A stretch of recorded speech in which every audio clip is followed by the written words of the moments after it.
Let me start by saying the most important things, and that's obviously picking the right doctor. So you talked a lot about how women get reported to Child Protective Services and things like that, or even just our own idea that we can't talk to our doctors about cannabis. For those reasons, we have birth rights. So it's really important to know our rights, to know how to talk to our doctors about cannabis and using specific language with them, because a lot of doctors aren't able to acknowledge the medical benefits of cannabis because of the pharmaceutical companies that sponsor them, because of the hospital policies, because cannabis is still federally illegal. So it's really important to choose the right doctor. Choose a person of color. I definitely highly recommend that if you are a person of color. I did that. She was. Wow, that's unfortunate. Yeah, that was why I was so discouraged. That's disgusting. Yes. But it's really like for me, so let me, I can share my experience with this as well as why I say choose the right doctor. So I got pregnant when I was growing medical cannabis.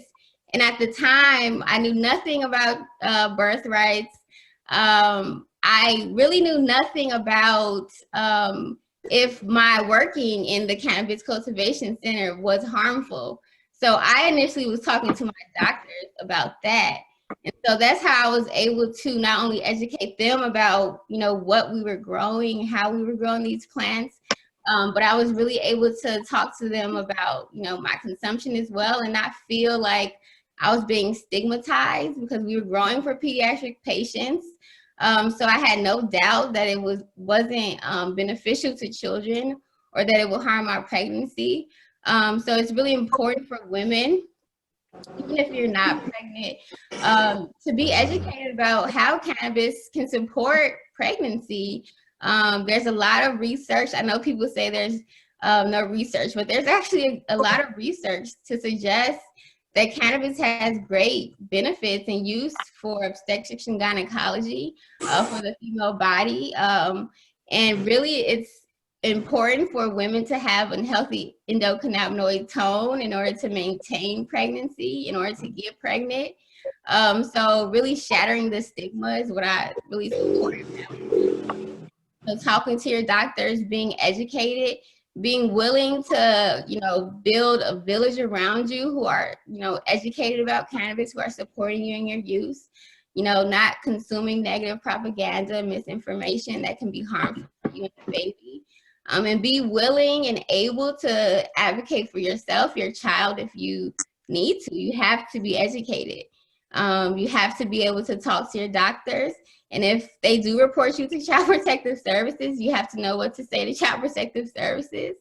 There has been a lot of, women, we've all experienced and we all have heard stories of women who've had their children taken away and things like that. So being mindful of that it is a reality and it can potentially happen, to any one of us at any given time, because this plant is still federally illegal. But we have to stick together and commune with each other and talk about our consumption.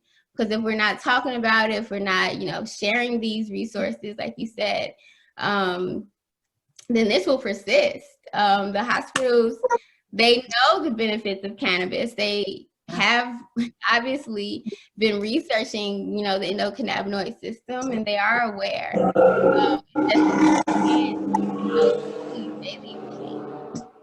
But as long as patients are talking to them about it, consistently educating them, and letting them know that we know about the endocannabinoid system is really, really important. And letting them know that we're practicing harm reduction if we need to, risk management if we have to, and things like that is really important in, our communities, and supporting families, especially our families who have been hurt by the war on drugs and cannabis prohibition for so long.